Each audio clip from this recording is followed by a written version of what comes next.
দর্শক আপনাদের সবাইকে স্বাগত জানাচ্ছি আমাদের নিয়মিত আয়োজন টিবিএন অ্যানালিসিস প্রোগ্রামে। আপনাদের সঙ্গে আছি আমি শান্ত বিশ্বাস। আপনারা জানেন আমরা এই অনুষ্ঠানে চেষ্টা করে থাকি আপনাদেরকে ইমিগ্রেশন এবং ট্যাক্স সংক্রান্ত বিভিন্ন বিষয় নিয়ে তথ্য তুলে ধরতে। সেই সঙ্গে আমাদের একজন বিশেষজ্ঞ অতিথি আমাদের সঙ্গে থাকেন এবং আপনারা চাইলে আমাদের সঙ্গে যোগ দিতে পারেন আমাদের স্ক্রিনে দেওয়ার নাম্বারে অথবা আমাদের সোশ্যাল নেটওয়ার্কে সামাজিক যোগাযোগ মাধ্যমে ফেসবুকে আপনারা প্রশ্ন রাখতে পারেন। আমাদের অভিজ্ঞ অতিথি আপনাদের প্রশ্নের উত্তর দিবে। আজ আমরা আমাদের বিষয় নির্ধারণ করেছি দুটো। আপনারা জানেন এরই মধ্যে যে গত 6 মাসে ট্রাম্প প্রশাসন প্রায় 50 জনের অধিক জর্জকে অপসারণ করেছে। সেই সঙ্গে সবচেয়ে লেটেস্ট যে নিউজ সেটি হচ্ছে আইএস এখন থেকে যারা অবৈধভাবে আমেরিকায় ঢুকছে অভিবাসী তাদের আর বন্ড শুনানিতে অংশ নেওয়ার সুযোগ দিবে না, এমন একটি মেমো প্রকাশ হয়েছে। সেই সব বিষয় নিয়ে আমাদের সঙ্গে আজ আলোচনা করতে আমাদের সঙ্গে অনলাইনে উপস্থিত আছেন আমাদের সবার প্রিয় অভিজ্ঞ অ্যাটর্নি এম মিজানুর রহমান। উনি হচ্ছেন জুরিস্ট ডক্টর। মিজান ভাই, আপনাকে স্বাগত আমাদের অনুষ্ঠানে। ধন্যবাদ। মিজান ভাই, যেমনটা আমরা বলছিলাম যে আসলে আমাদের যে আজকে যে বিষয় নির্ধারণ করলাম, শুরুতে একটু আপনার কাছ থেকে জানতে চাইবো যে এই যে 6 মাসে 50 জনের বেশি জজকে অপসারণ করা, মানে আমরা জানি যে এখানে প্রায় 71টা মতো জুরিস সেন্টার রয়েছে, তার মধ্যে 700 জন জজের মধ্যে প্রায় 50 জন ইমিগ্রেশন জজকে এরই মধ্যে অপসারণ করলো। এটা আসলে এটা দিয়ে শুরু করি, আসলে এটা কিসের ইঙ্গিত দিচ্ছে আসলে ট্রাম্প প্রশাসন? ধন্যবাদ। প্রথমে হচ্ছে আমার নাম মীর এম মিজানুর রহমান, শুধু এম মিজানুর রহমান না, এবং মীর হচ্ছে MEER। যাই হোক, আর আরেকটা কথা যেটা আপনি বললেন যে কয়টা জুরিস সেন্টার আছে, আমি এটার মিনিংটা বুঝি নাই। আপনি বোধহয় ইমিগ্রেশন কোর্টকে বোঝাতে চাচ্ছেন। তো যাই হোক, ইমিগ্রেশন কোর্ট এবং জুরিস এখন বেশ কয়েকটা ঘটনার মধ্যে আমি সেকেন্ডটা দিয়ে আমি শুরু করতে চাই, যেটা আপনি বললেন যে একটা দ্বিতীয় বিষয় আছে যে আইস যারা ওই বর্ডারে কাউকে প্রিয়েন্ট করবে, ধরবে, অ্যারেস্ট করবে, তাদেরকে বন্ড হিয়ারিং দেওয়া হবে না, এই জাতীয় কিছু একটা কথা বললেন।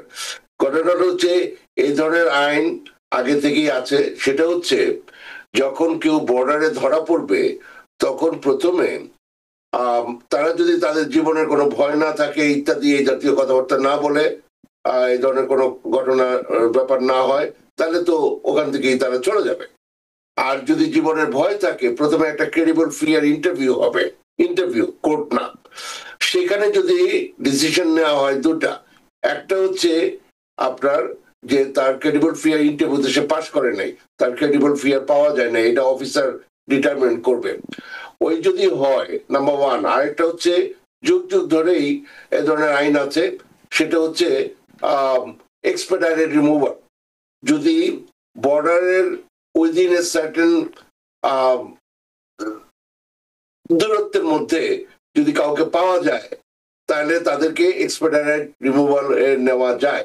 আবারও বলছি, এক্সপেডিটেড রিমুভাল, রেগুলার রিমুভাল প্রসেসিং না। তো ওটা যখন ডিটারমাইন করে এবং ক্রেডিবল ফিয়ার না পাওয়া যায় তখন তারপরও এটা কোর্টে যায়।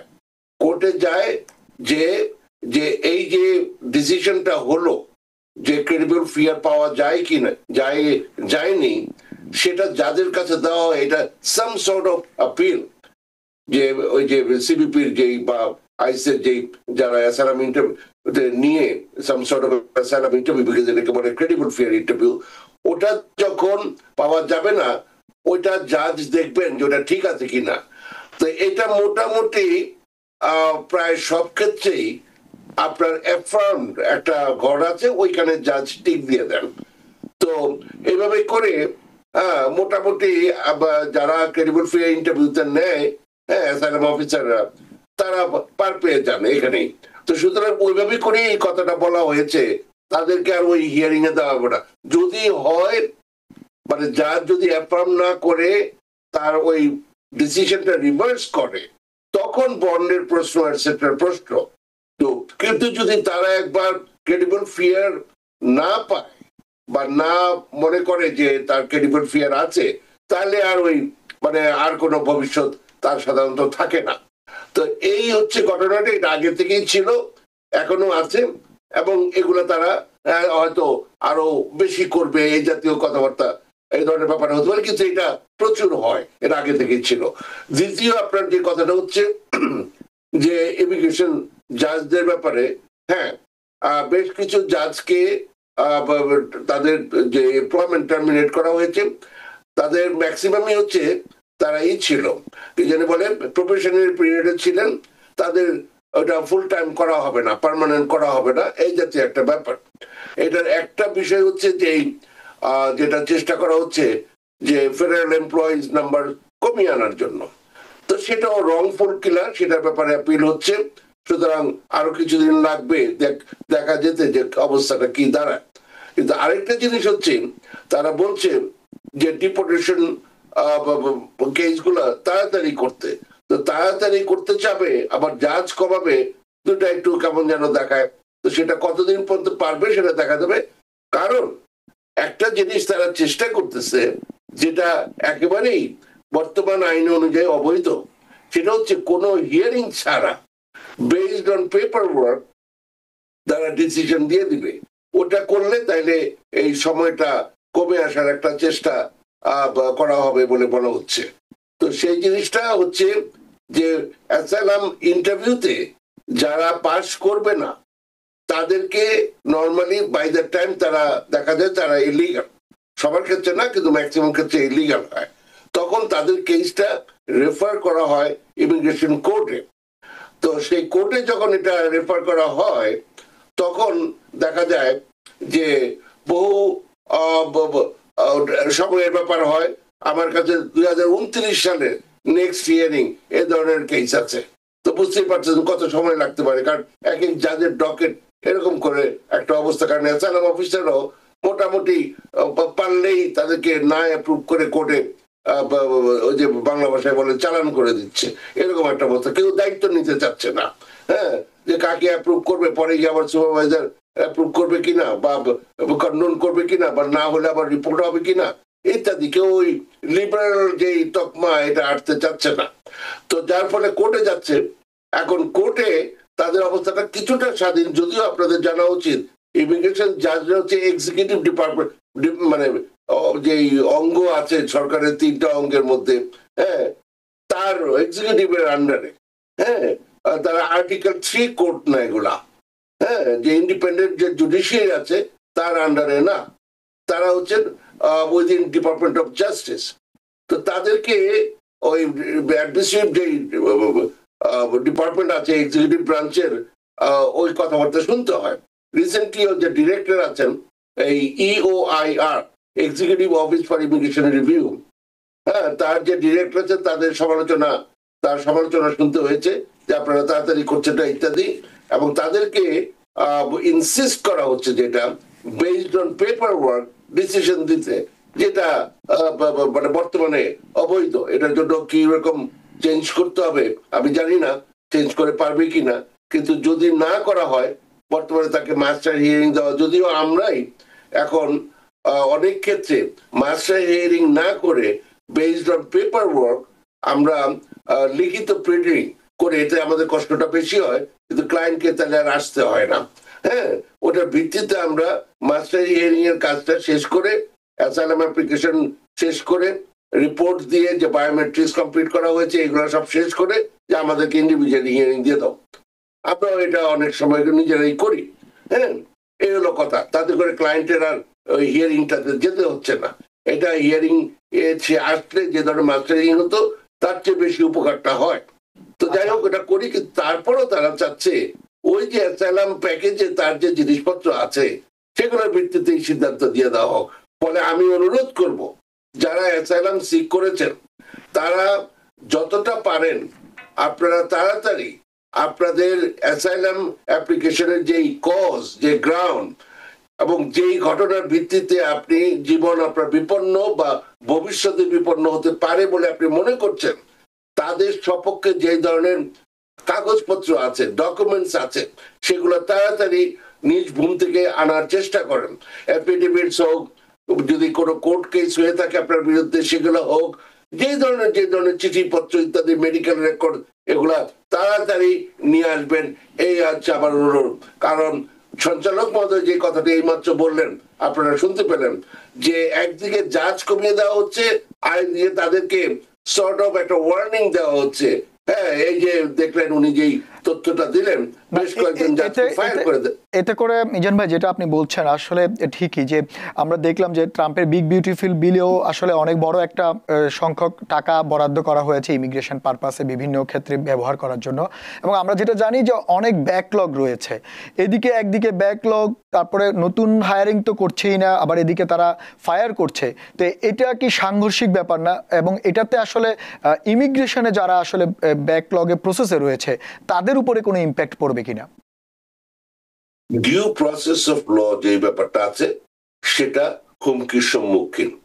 এটা প্রথম থেকেই ট্রাম্প সাহেব ক্ষমতা যেদিন থেকে নিলেন সেদিন থেকেই বিভিন্ন রকমের অর্ডার পাস হচ্ছে, এবং সেগুলা সন্দেহজনক যে এগুলা কি রাইট কিনা। তারপর হচ্ছে এটা প্রশ্নবোধক। তো যাই হোক, এগুলা করছে এবং এগুলো লিটিগেশনটা হচ্ছে, এবং অনেক ক্ষেত্রেই কোর্ট যে ধরনের রায় দিচ্ছে লোয়ার কোর্টে সেগুলো নিয়েও প্রশ্ন উঠছে, এমনকি সুপ্রিম কোর্টে যাচ্ছে, সেখানেও এখনো পর্যন্ত যা দেখা যাচ্ছে তাতে করে যে বিচারের বাণী নিবৃতে কাঁধে এ ধর, এটা আপনি হয়তো আর ভালো বলতে পারবেন, সুন্দর কিছু বাংলা শব্দ আছে, টার্ম আছে, এগুলা নিয়ে আমরা উৎকণ্ঠিত। হ্যাঁ, এবং উৎকণ্ঠিত হওয়ার বেশ কিছু কারণ রয়েছে আসলে। সাম্প্রতিক সময়ে বা এই প্রশাসন আসার পর থেকে যে অ্যাক্টিভিটিস গুলো আমরা দেখছি সেখানে আসলে উৎকণ্ঠার অনেকগুলো কারণ রয়েছে। কিন্তু এর পাশাপাশি যেটা হচ্ছে, আপনি যেহেতু অভিজ্ঞ অ্যাটর্নি, আপনি দীর্ঘদিন কাজ করছেন, তার পাশাপাশি অনগোয়িং প্রসেস আসলে যেটা বলে যে মামলা চলতে থাকে, আবেদন চলতে থাকে, সবকিছু মিলিয়ে আপনি কি এর বাইরেও কোনো সুখবর দেখছেন কিনা, বা এর মধ্যে অনেকে আবেদন করে সফল হয়েছে বা অ্যাপ্রুভ হয়েছে, এরকম রেটিংটা কি মনে হয় আপনার? এটা কি বিলো স্ট্যান্ডার্ডের দিকে যাচ্ছে, না এটা অন এভারেজ রয়েছে? আচ্ছা, আমি এই প্রশ্ন উত্তর দেওয়ার আগে আমি একটা অনুরোধ করবো আপনাকে, আমাকে অভিজ্ঞ কথা বলতে বলবেন না। আমার যদি জানতে চান, খুব ক্লিয়ারলি জানি, আমি 26 বছরের বেশি সময় ধরে এই দেশে জুরিস ডক্টর ডিগ্রি করে এক চান্সে বার পাস করে 26 বছর ধরে একের আমি লয়ার। তথ্যটা দিবেন, এই অভিজ্ঞদের কতজনে বলে এটা তো বুঝতেই পারতেছেন গেল। আচ্ছা, আরেকটা জিনিস, আমি একজন অ্যাটর্নি যে 50টা শহর, স্টেট না, ফিজিক্যালি গিয়ে আমি কেস করেছি 50টা শহরে। আমি জানি না আর কজন এরকম পাবেন, তো যদি বলতে হয় এগুলা বলবেন, অভিজ্ঞ বলেন না। ধন্যবাদ। আচ্ছা, এবার আপনি বলতে চাচ্ছেন, প্রশ্নটা আবার করেন কাইন্ডলি। না, আপনাকে যেটা প্রশ্ন করছিলাম যে এতগুলো উৎকণ্ঠার মধ্যে আমরা কি কোনো প্রকারেরই কোথাও সুখবর বা কোথাও একটু যেটাকে বলে যে টানেলের শেষ প্রান্তে আলো, যে অ্যাপ্রুভালের ব্যাপারগুলো যারা আবেদন এর আগে করেছিল তাদের অ্যাপ্রুভাল ব্যাপারটা কেমন দেখছেন, নাকি আসলে রিজেক্টের ব্যাপারটাই অনেক বেশি হচ্ছে? খুব মধুর একটা কথা বলেন, light at the end of the tunnel. হ্যাঁ, চেষ্টা করি মধুর বলার জন্য। কিছু দেখেন কিনা, সেটা হচ্ছে যে মানুষ, অনেক মানুষই আছে যারা অফিসার, জাজ, আইস অফিসার, তাদের সাথে আমাদের রেগুলার দেখা টাকা হয়, ওই যে রিপোর্টিং এটসেট্রা, কোর্ট কেস।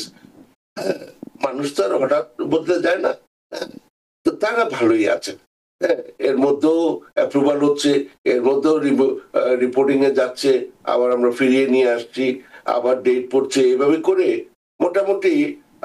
তারপরে যে বিশেষ করে কোর্ট কেস গুলো, আমি মেইনলি লিটিগেশনটা করি, হ্যাঁ, আমি খুব একটা বদল দেখছি না। এমনকি ওনারাই বলছে যে অবস্থা ভালো না, ওনারাও জানে, কারণ ওনারাও তো একটা পরিধির মধ্যে কাজ করতে হয়।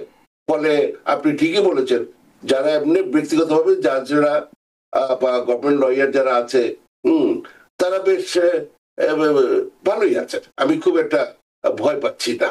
ধন্যবাদ। আচ্ছা, তারপরে আপনি বলতে আছেন যে সেই ক্ষেত্রে আসলে ওরকম ভয়ের কারণে, তবে আপনি একটা কথা বলছিলেন একটু আগে যে ডকুমেন্ট যারা আবেদন করেছে তাদের ডকুমেন্টের ব্যাপারটা, তো এই যে ডকুমেন্টেশন, এটা আসলে কতটা অথেন্টিক হওয়া উচিত, এবং এই ডকুমেন্টেশনের ব্যাপারে একজন আবেদনকারী কতটা সতর্ক হওয়া উচিত? আমরা দেখি আমাদের কমিউনিটির অনেকেই আসলে এই ডকুমেন্টের ব্যাপারে একটু বলা যায় ব্যাখেয়ালি থাকে, দেখা যায় শেষ সময়ে এসে ডকুমেন্ট নিয়ে টানাহেচড়া হয়। যদি আপনি একটু ডকুমেন্টের ব্যাপারটা একটু বলতেন যে ডকুমেন্টেশনটা কতটা ইম্পর্টেন্ট একটা কেস উইন করার জন্য। আমি আপনার প্রতি কৃতজ্ঞ এই প্রশ্নটা করার জন্য, ধন্যবাদ, কারণ এটা খুব দরকারি। সেটা হচ্ছে, প্রথমে ডকুমেন্টেশন পরে হবে। আপনি যে অ্যাপ্লিকেশনটা করলেন ওটার মধ্যে আপনি আগে দেখেন যে আপনার নাম টাম ঠিক আছে কিনা। কারণ আমরা বিভিন্ন জনের কাছে যাই, হ্যাঁ, উকিলের কাছে যাই বা অনেক মুরব্বী মানুষ আছে, জ্ঞানী মানুষ আছে, তাদের কাছে যাই, দেখা গেল যে তারা যে অ্যাপ্লিকেশনটা করে ইভেন আপনাকে দিয়ে পড়াচ্ছে না বা আপনি পড়ছেন না, ফলে দেখা গেল আপনার নামটা বদলেছে, আপনার বাবার নাম আরেকজন রয়ে গেছে, মানে যেটা না হওয়ার কথা না। আমি আর কিছু বলবো না, দেখা গেলো ধর্ম অন্যরকম হয়ে গেছে। হ্যাঁ, তারপরে ওই যে ভিতরে কিছু প্রশ্ন আছে 4, 5, 6 ওই ধরনের মানে পৃষ্ঠাতে, যেখানে কিছু কথা লিখতে হয়, সেগুলো আর বদলায়নি। এই যে ব্যাপারটা, তারপরে নর্মালি এক্সপেক্টেড যে আপনি অ্যাপ্লিকেশনের সাথে একটা স্টেটমেন্ট দিবেন। সেই স্টেটমেন্ট দেখা গেল কমিউনিটি খুব একই জিনিস ঘোরাফেরা করতেছে, শুধু আপনার নামটা বদলে গেছে। ওই যে বললাম, বাবার নাম অন্য ধর্মের, আপনার তা আরেক ধর্মের, মানে এরকম বিভিন্ন কারণে ওই নামটা বদলেছে আর সবই ঠিক রয়ে গেছে, মানে একই রয়ে গেছে। তো খবরদার, আপনি কিন্তু ভুল বুঝবেন না মহোদয়, যে আমি কিন্তু কাউকে স্পেসিফিক করছি না যে নন লয়ার হলে ভালো হবে। Law is common sense.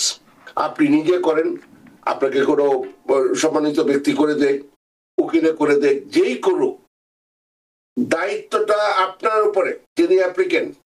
হ্যাঁ, যদি ক্ষতি হয়ে যায় আপনার হবে, ওনার হবে না। হ্যাঁ, নিজে উকিল, আমার হবে না, আপনার হবে। ফলে প্লিজ যে কোনো জিনিস সাইন করার আগে পুরোটা দেখে নেবেন। এইগুলো একটা জিনিস। স্টেটমেন্টটা আপনি ইংরেজি বুঝেন না, এগুলো বলেন না। যারা বাংলাদেশ থেকে ইন্ডিয়া না, পাকিস্তান না, সুইডেন না, জার্মানি না, এই পর্যন্ত এসে পড়ছেন, অনেক কিছুই বুঝেন। আপনারা ভালো করে দেখে জেনে নিবেন যে এগুলা ঠিক আছে কিনা, ডেট গুলা ঠিক আছে কিনা, ভুল যেন না হয়, কারণ ক্ষতি হলে আপনার হবে। হ্যাঁ, গেল। আরেকটা জিনিস এখানে বলতে চাই, যেমন ধরেন আপনি স্টেটমেন্ট দিবেন, আপনাকে পুলিশে পিটাইছে, অমুক লিগে পিটাইছে, দলে পিটাইছে, গেল অমুক তারিখ আপনি জেলে ছিলেন, ওমা পরে গিয়ে দেখা গেল ওই সময় আপনি সুইডেনে বেড়াইতেছেন, সিঙ্গাপুরে বেড়াইতেছেন। ফলে এটার ফলে আপনার ফ্রিভুলাস ফাইন্ডিংস হবে, মনে রাখবেন, ফ্যাব্রিকেটেড অ্যাসাইলাম, এবং জীবনে কোনোদিন আর কোন ধরনের ইমিগ্রেশন বেনিফিট পাবেন না, কোন ধরনের, মনে রাখবেন। আচ্ছা, এই তো গেলে অ্যাসাইলামটা সাবমিট করলেন। তারপরে আসতেছে ডকুমেন্টেশনের ব্যাপার, মহোদয় যেটা, সঞ্চালক মহোদয় যেটা আমাকে নির্দেশ দিলেন বলার জন্য, সেটা হচ্ছে এইখানে কোনো লেস দেন পারফেকশনের কোনো সুযোগ নাই। লেস দেন পারফেকশনের কোনো সুযোগ নাই।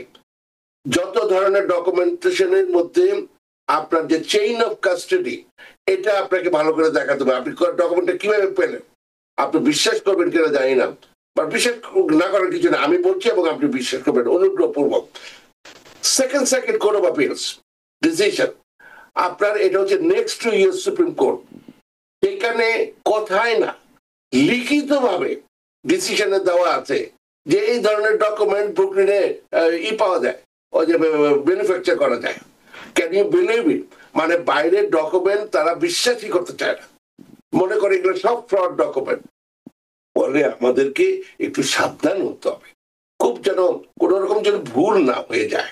হ্যাঁ, আপনি যেই অ্যাড্রেসটা দিয়ে যেখান থেকে জিনিসটা আসলো, হ্যাঁ, এটা যেন ভুল না হয়।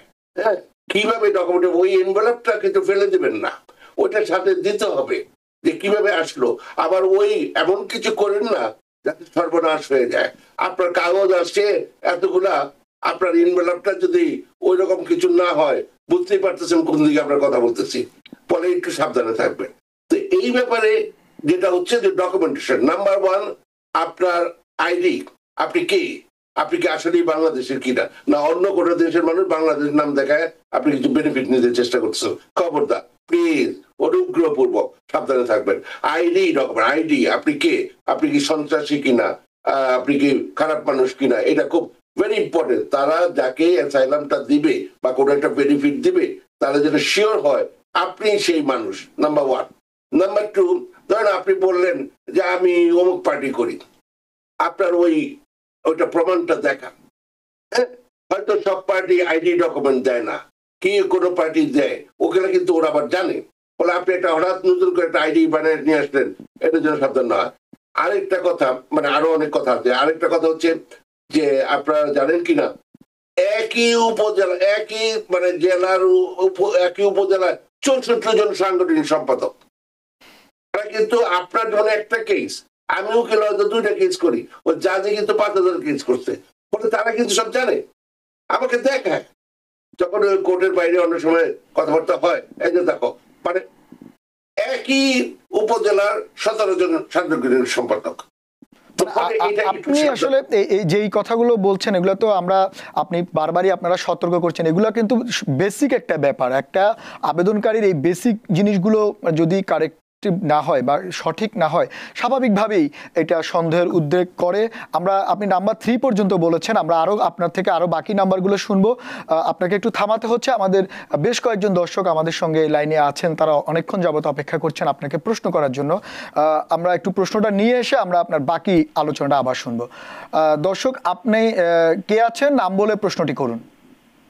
হ্যালো, আসসালামু আলাইকুম। ওয়ালাইকুম আসসালাম। হ্যাঁ বলুন আপনি। আমি মোহাম্মদ থেকে বলতেছি। হ্যাঁ বলুন, আমরা শুনতে পাচ্ছি আপনাকে। আমি 2014 সালে আমেরিকা এসেছিলাম সাংবাদিক হিসেবে, এসে অ্যাসাইলাম করেছিলাম এবং আমার অ্যাসাইলাম পেন্ডিং ছিল। 2019-এ আমার মেয়ে আসছে আমেরিকাতে এবং সে এখন সিটিজেন। সে আমার জন্য অ্যাপ্লাই করেছে, আমার I-130 অ্যাপ্রুভ হয়েছে এবং আমি I-485 অ্যাপ্লাই করেছি। সেখানে ফিঙ্গার কমপ্লিট, ইন্টারভিউ কমপ্লিট। এখন আমি কেস ডিসিশনের জন্য ওয়েট করতেছি। তো আমি ব্যবসা করি ক্যালিফোর্নিয়াতে, কিন্তু এখানে ব্যবসা ভালো না। তাই আমি চিন্তা করতেছি আমি নিউ ইয়র্কে অথবা ফ্লোরিডাতে মুভ হতে চাচ্ছি।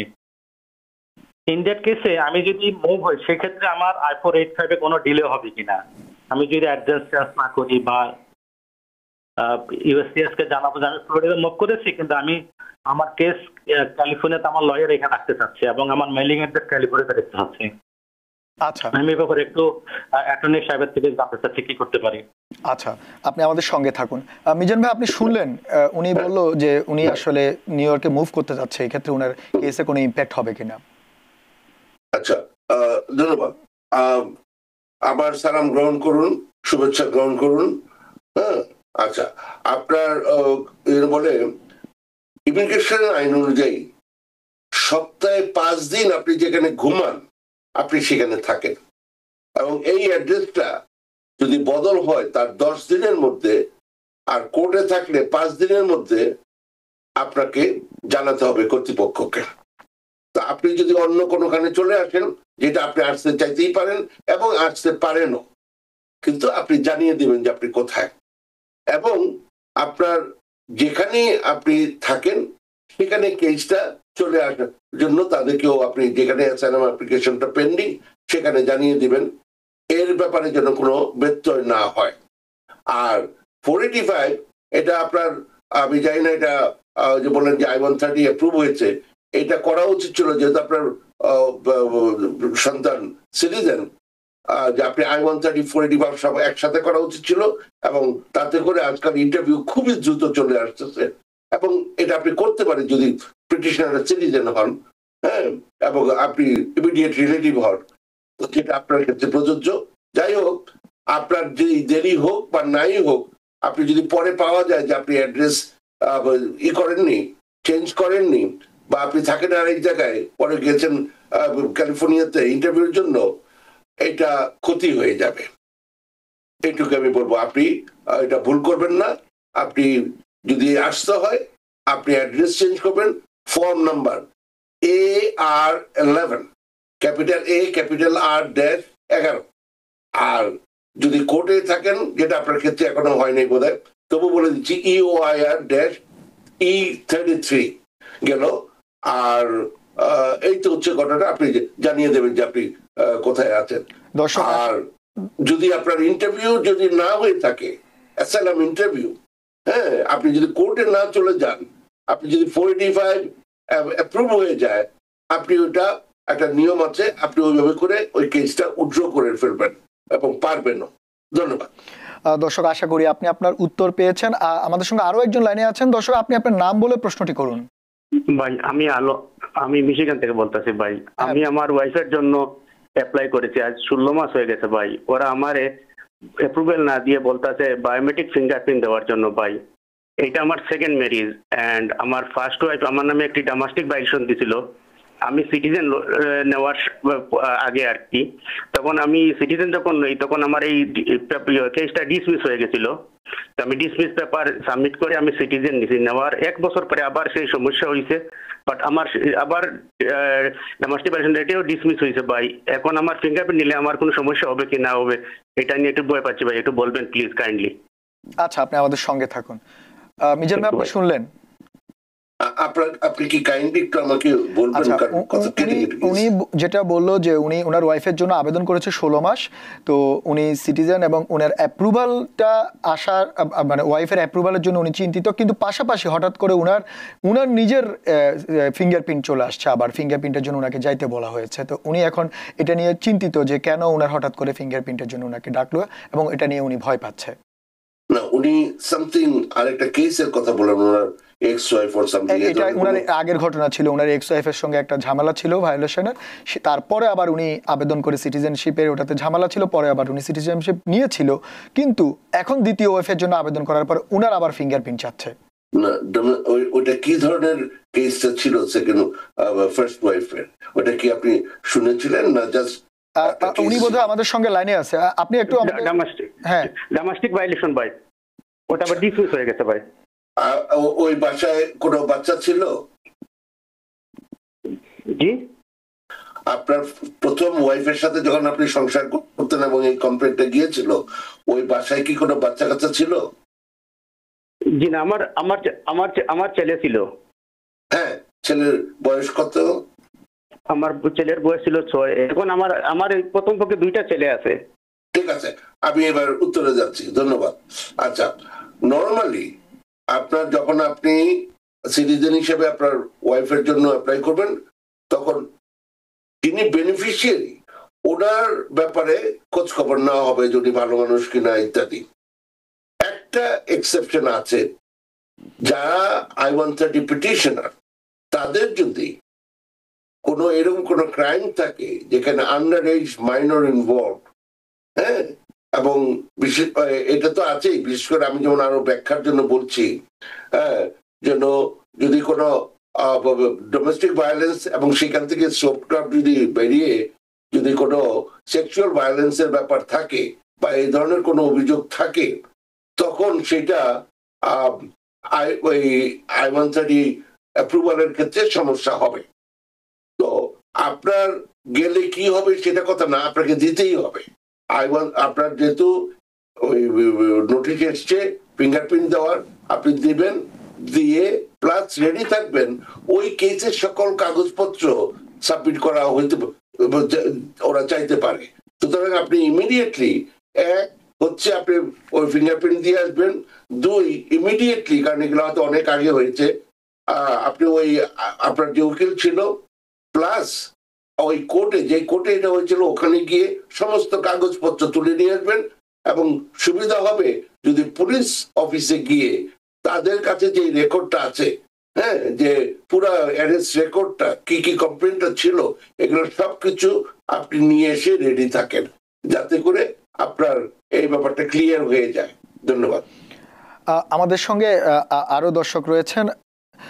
দর্শক, আপনি আপনার নাম বলে প্রশ্নটি করুন।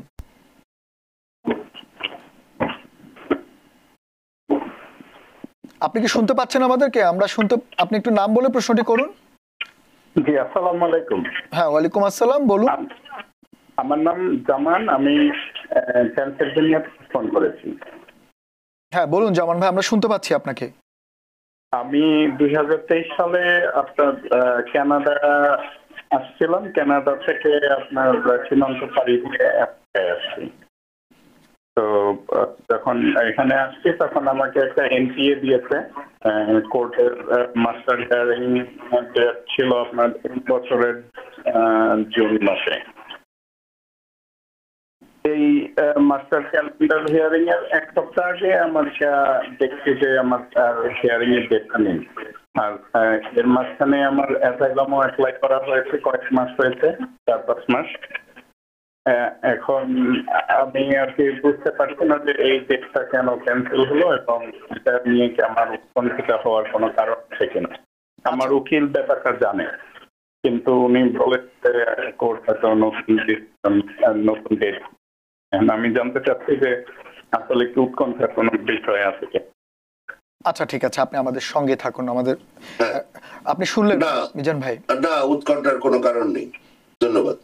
তার মানে হচ্ছে ক্যান্সেল হয়ে গেলে আপনি বলছেন এটা নিয়ে চিন্তার কোনো কারণে হয়তো আবার নতুন করে ডেট দেওয়া হবে।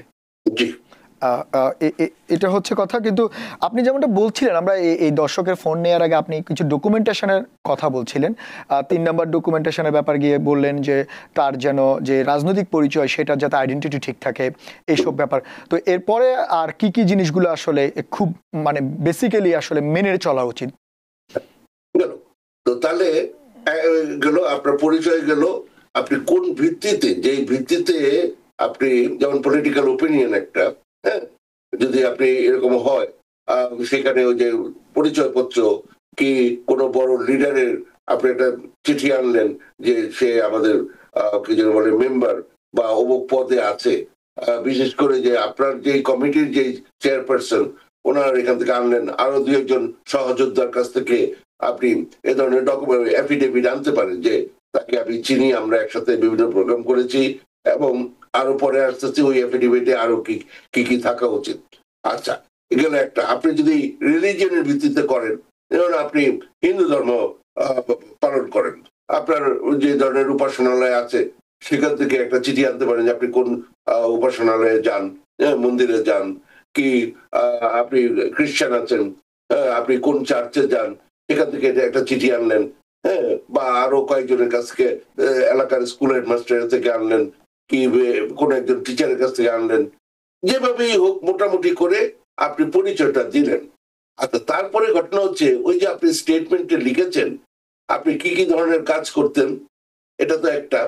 এগুলা করতে গিয়ে গভর্নমেন্টের কাছ থেকে বা আপনি গভর্নমেন্টের যে সমস্ত ক্যাডার বাহিনী আছে তাদের, বা মানে গভর্নমেন্ট বলতে এই পুরো ব্যাপারটা পুলিশ, মিলিটারি, এই ধরনের যারা আছে তারা যদি কোনো অত্যাচার করে থাকে সে ধরনের ঘটনাগুলো যেটা আপনি যে দিলেন, সেগুলোর পক্ষে যেমন আপনার সাথে যারা ছিল, অন্যরা কাজ করে আপনার সাথে, পার্টি মেম্বাররা ছিল, পার্টির নেতারা ছিল, তাদের ওই অ্যাফিডেভিট যেটা দিল যে আপনি তাদের মানে কিছু সহযোদ্ধা, আপনি অমুক পদে আছেন, কিন্তু দেখা গেল ওই কথাগুলো কিছু লিখলো না, তখন এটা একটা সমস্যা সংকুল হবে। শুধু আইডি ডকুমেন্টের জন্য যা দিয়ে দিল, ওখানে আর কিছু লেখা নাই, আপনি বলে পার পাবেন না যে ওরা লিখেছে, ওরা শুধু আইডির কথা বলেছে। যেহেতু চিঠিটা যদি এখনকার একটা চিঠি হয়, এর আগে আপনার যা যা ঘটনা হয়েছে, হ্যাঁ, ওনার মানে মানে পক্ষে যতটুকু সম্ভব ওটার সাথে মিলিয়ে ওই কথাগুলো যদি না দেওয়া হয়, তাহলে এটা সন্দেহের উদ্রেক করবে আসলে ঘটনাগুলা ঘটেছিল কিনা। যারাই যে সমস্ত চিঠিপত্র দিবে শুধু যদি বলে উনি বিএনপি করতো কি আওয়ামী লীগ করতো কি জামাত করতো, তাহলে হবে না। হ্যাঁ, তারা যে আপনাকে চিনে এবং তারা হয়তো একসাথে ওই মিটিং এ ছিল, বা যারা ছিল যাদের এটা আনবেন তারা যেন এই সবগুলো কথাবার্তা লেখে, বা যদি এরকম জানে যে আপনার নামে 2টা কেস হয়েছে, হ্যাঁ, এই কথাগুলো যেন লেখে, তাহলে জিনিসটা সুবিধা হবে। কারণ তারা তো এখানে এসে সব কথা বলতে পারতেছে না, কোর্টে যখন আসতো তাহলে না বিভিন্ন প্রশ্ন করে তার থেকে নেওয়া যেত। সুতরাং ওই এফিডেভিট গুলোতে যেন এই ঠিক মতো সমস্ত ঘটনাগুলা ঠিক মতো আসে। তো এই যে জিনিসগুলা, তারপরে আপনার নামে যদি কোনো কেস হয়ে থাকে, আপনার আত্মীয় স্বজন দিয়ে, বন্ধু বান্ধবদের দিয়ে ওই কেসের কপিগুলা জোগাড় করার চেষ্টা করবেন। আর ওইগুলা কিভাবে আসলো আপনার হাতে, ওইটার যেন চেইন অফ কাস্টডি যেন আপনি প্রুভ করতে পারেন। তার মানে হচ্ছে মিজান ভাই, আপনি যেটা মানে আমাদের সময় খুবই কমে আসছে, আপনি যেমনটা বলতে চাচ্ছেন যে যেই মানে যে ধরনের ডকুমেন্টই হোক না কেন সেটা যাতে সঠিক হয়, এবং তার কেসের যে স্টোরি বা তার যে জিনিসটা তিনি বলতে যাচ্ছেন অফিসারকে, সেটার সঙ্গে যাতে রিলেটেড হয়। কারণ অনেকে অনেক এরকম উল্টাপাল্টা নিয়ে আসে, যেটা আপনারা হয়তো আপনি বারবার এটা বলার চেষ্টা করছেন, যাতে সঠিক এবং সঠিক পদ্ধতিতে আসার জিনিসটা থাকে। আমাদের সোশ্যাল নেটওয়ার্কে বেশ কয়েকজন প্রশ্ন করছে, আমরা হয়তো সময়ের অভাবে এত প্রশ্ন নিতে পারবো না, একজনের প্রশ্ন একটু নিচ্ছি। উনি বলছেন উনি ওয়ার্ক পারমিটের জন্য আবেদন করেছেন, কিন্তু এরই মধ্যে প্রায় 1 বছর চলে গেল, কিন্তু এখনো পর্যন্ত সেই ওয়ার্ক পারমিট উনার আসেনি। তাহলে উনার কি করা উচিত? 1 বছর বেশ একটা বড় সময়, এটা দুঃখজনক। তবে যে হচ্ছে না এরকমের তা না, কিন্তু অনলাইনে আপনি যখন দেখলেন যে আপনার কেস স্টিল পেন্ডিং আছে, এবং তারপরে যদি দেখেন যে এখন প্রসেসিং টাইম যেটা, হ্যাঁ, সেটা তার থেকে কম, তখন ওখানেই আপনি অনলাইনে আপনি ইনকোয়ারি করতে পারেন। আপনি যদি না পারেন, পাশের বাসার কেউ আছেন, মুরব্বী মানুষরা আছেন, কাউকে দেখবেন অনেক সময় মুরব্বী মানুষটা, আপনার যে ছোট মেয়েটি আছে সে আপনার থেকেও ভালো জানে কম্পিউটারে, তাকে দেখালে সেও একটু হেল্প করে, হ্যাঁ, আপনাকে ওই ওখানে একটা ইনকোয়ারি পাঠিয়ে দিতে পারে। আপনি একটু খোঁজ খবর করুন। ধন্যবাদ। আচ্ছা, আমাদের সময় খুবই কম, তারপরও সর্বশেষ শেষ করার আগে একটা প্রশ্ন, যেটা আসলে অনেকেই খুব উদ্বিগ্নতার মধ্যে যাচ্ছে এবং আমরা সব জায়গায় নিউজে দেখছি যে অনেক গ্রেফতার হচ্ছে আইএসের মাধ্যমে এবং ছোট ছোট অপরাধগুলোকেও বড় করে দেখা হচ্ছে। তো আপনার কাছে যেটা চাইবো যে এখন একজন অভিবাসী প্রত্যাশী তার দৈনন্দিন জীবনযাত্রা চলার পথে কোন কোন বিষয়গুলো আসলে সতর্কতার সাথে চলা উচিত, বিশেষ করে এই ধরনের একটা উদ্বুদ্ধ পরিস্থিতিতে নিজেকে নিরাপদ রাখার জন্য বা এই ধরনের সমস্যার মধ্যে না পড়ার জন্য? এগুলা আমাকে কেন প্রশ্ন করছেন? উকিল হলে কি আমি বেশি জানবো? নিজের বুঝ পাগলও বুঝে। Law is common sense. আপনার আইডি ডকুমেন্ট সাথে রাখবেন, এটা আবার বলতে হবে কেন? হ্যাঁ, আপনার ধরেন পাসপোর্টটা রাখবেন না, কিন্তু পাসপোর্ট কার্ড আছে একটা, ইমিডিয়েটলি কার্ডটা জোগাড় করেন, অ্যাপ্লাই করে। বা যে ধরনেরই আছে, আপনার গ্রিন কার্ড আছে, আপনার ওয়ার্ক পারমিট আছে, এগুলা সাথে রাখবেন। তারপরে অনেক সময় অনেকে আজকাল আমরা ছবি তুলে রাখি, ভালো কথা, কিন্তু কোনো একটা বিশেষ জিনিস অন্তত যেন বেসিক জিনিসটা হার্ড কপি রাখবেন। ওই ফটো যখন ধরা পড়বেন তখন তো আপনি এমনিই তো নার্ভাস হয়ে যাবেন। তারপর ফটো খুলে দেখবেন আপনি পাসপোর্ট মনে নাই, পাসপোর্ট মনে নাই, ও ওয়াইফকে ফোন করতে হবে, গিয়ে হাজবেন্ডকে ফোন করতে হবে। তারপরে এটা করলেন, কোথায় ছবি, কত ছবি ছাপা হয়, কোনখানে চলে গেছে এটা। সুতরাং কিছু জিনিস আপনি হার্ড কপি সাথে রাখেন, এগুলো একটা। আর দুই হচ্ছে অপরাধ করবেন না। আর তিন হচ্ছে, আমি সঞ্চালক মহোদয় যে কথাটা বললেন সেটা বলি, বহু আগের থেকে এই আইনটা আছে, সেটা হচ্ছে যদি আপনি এমন কোনো অপরাধ করেন যার শাস্তি 1 বছর বা বেশি হতে পারে, অ্যাকচুয়ালি হয় নাই, তাহলেই এটাকে বলে এগ্রাভেটেড ফেলনি, এবং নর্মাল ফেলনি না।